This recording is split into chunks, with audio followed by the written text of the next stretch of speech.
Esto, pues el aceite esencial más tóxico que haya, hacen falta como unos 12 gramos, una botellita de estas, más o menos, en un adulto de 70 kilos, de una sola vez. Ya digo, se hace con ratas. El organismo humano, el metabolismo humano, no es igual que el de una rata. No nos intoxican las mismas cosas. Las cosas que son tóxicas para las ratas no lo son para los humanos y viceversa. Hay muchos productos que son venenosos o son cancerígenos para una rata y algunos. Y para un humano no, y viceversa, porque tenemos metabolismos diferentes. Bien, pero eso es cómo funciona la ciencia hoy en día. Entonces han determinado que pues un aceite esencial determinado, lavanda, pues hacen falta, yo que sé, 70 gramos, ahora no recuerdo, me perdonan, estoy diciendo así a voz de pronto, 70 gramos para un adulto de 70 kilos. Cuando yo me hago un masaje, cuando una embarazada se hace un masaje al 2%, que es lo que se suele usar de aceite esencial, la cantidad que penetra son miligramos. Pongamos, no sé, 100, 200 miligramos como máximo. Si la dosis letal son 70 gramos o 50 gramos, es igual, aunque sean 10 gramos. Imagínense ustedes el umbral de seguridad que tenemos, lo lejos que estamos de llegar a una intoxicación a través de la piel. Pues esto es lo que hay. Y se sigue diciendo que los aceites esenciales son muy peligrosos para las embarazadas. No tiene ningún sentido porque ni los ingieren, ni los ingieren en cantidad suficiente como para que lleguen a una toxicidad. ¿Vale? Entonces, ¿a qué viene todo este rollo? ¿Por qué se está diciendo esto? ¿Por qué los niños no pueden usar aromaterapia? ¿Por qué las embarazadas no pueden usar aromaterapia? ¿Por qué la gente que es hipertensa no puede usar aromaterapia? Porque estamos haciendo como el loro, repetimos sin saber lo que estamos diciendo. ¿Y qué pasó en los años 50, como decía antes? Pues que cuando empezó la aromaterapia no se conocía qué efecto pudieran tener los aceites esenciales, ni sobre la embarazada ni sobre el feto. No se conocía, no se sabía. Entonces se empezó a aplicar mucho en masaje, en estética, en tratamientos de belleza, en tratamientos relajantes, sobre todo porque la aromaterapia funciona muy bien como relajante. Se empezó a aplicar y como medida, digamos, de precaución, se empezó por parte de los profesionales y de las escuelas a decir, bueno, como esto no sabemos si es o no es tóxico o peligroso, por si acaso vamos a decir que, claro, que como son muy potentes, que son muy poderosos tal y cual, vamos a decir que mejor no se usen en las embarazadas. Y lo que empezó siendo una medida de precaución acabó siendo una gran verdad. ¿Sí? Se empezó, bueno, por precaución mejor que no los usemos, por precaución mejor que no los usemos en embarazadas, y al final pues acabó siendo las embarazadas no pueden usar aceites esenciales porque son muy peligrosos. Esto es lo que pasó, y esto es lo que hoy, en el 2013, sigue ocurriendo en gran parte del mundo al hablar de aromaterapia y embarazo, que se sigue considerando incluso en estamentos médicos, porque hay hospitales, por ejemplo en el Reino Unido, que hace décadas que tienen protocolos de aromaterapia, y aromaterapia también en obstetricia, en salas de parto y demás, tienen la aromaterapia en tratamientos médicos por vía externa, pero incluso mucho personal médico y de enfermería sigue aprendiendo, o se le sigue diciendo, que los aceites esenciales son muy peligrosos para las embarazadas. Y como nadie piensa,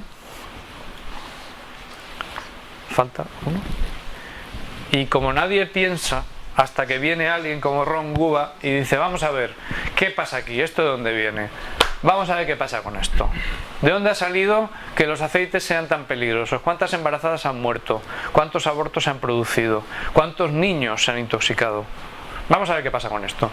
Y el tío va y se pone manos a la obra y empieza a investigar y se da cuenta que lo que ha pasado es que, como no se sabía si podían producir daños o no los aceites esenciales, en su día se optó por la prudencia de vamos a no usarlos, ni en embarazadas ni en niños, porque no sabemos si la embarazada o el feto puede dañarse por el empleo de aceites esenciales. ¿Y esto por qué? Pues porque, como todos hemos visto en las películas de americanos y de gente de cultura anglosajona, es una cultura donde hay mucha tendencia a denunciar y a ganar pleitos, además.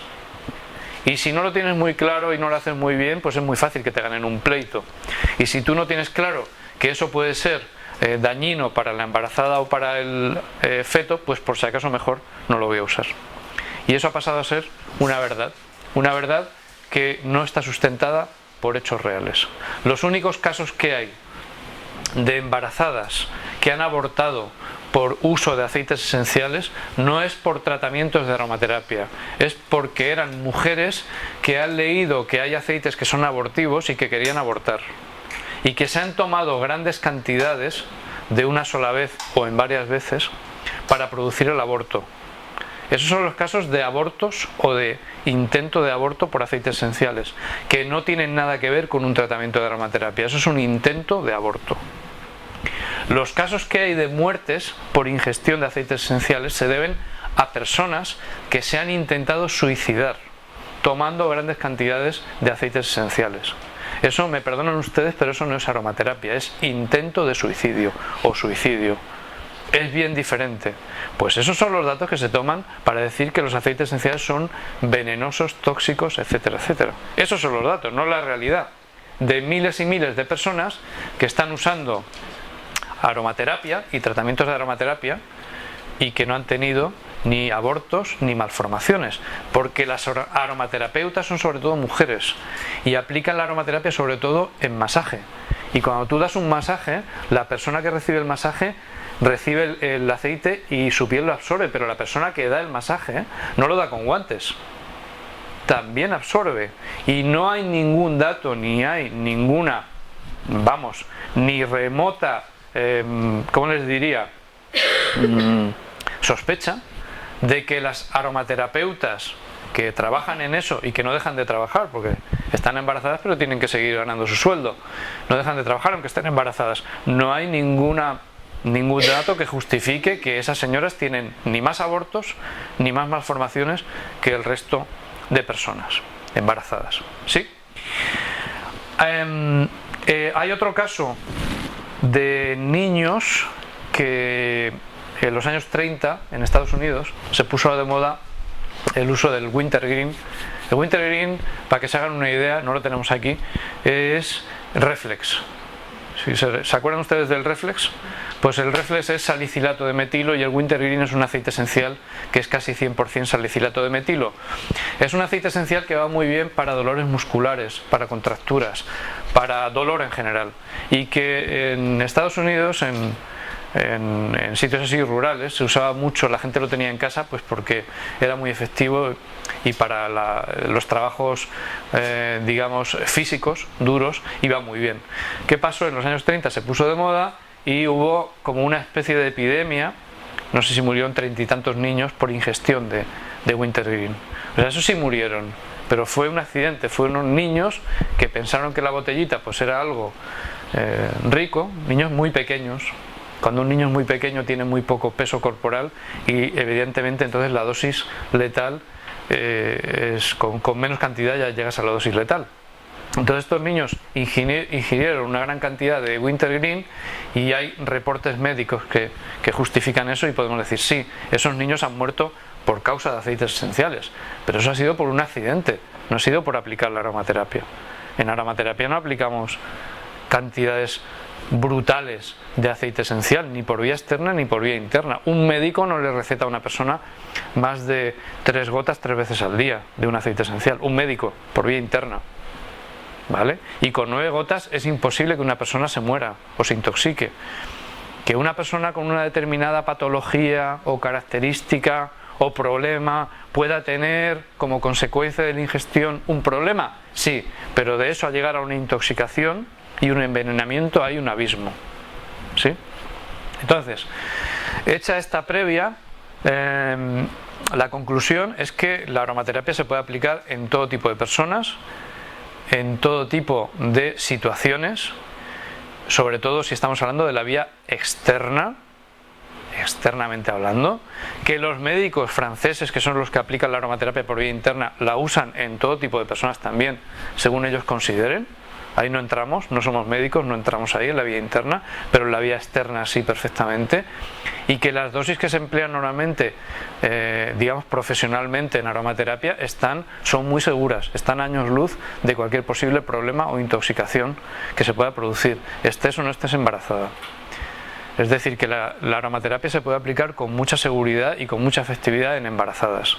En los niños la aplicamos también en dosis más bajas. ¿Por qué? Porque los niños tienen la piel más sensible, pero no porque los aceites esenciales les vayan a intoxicar.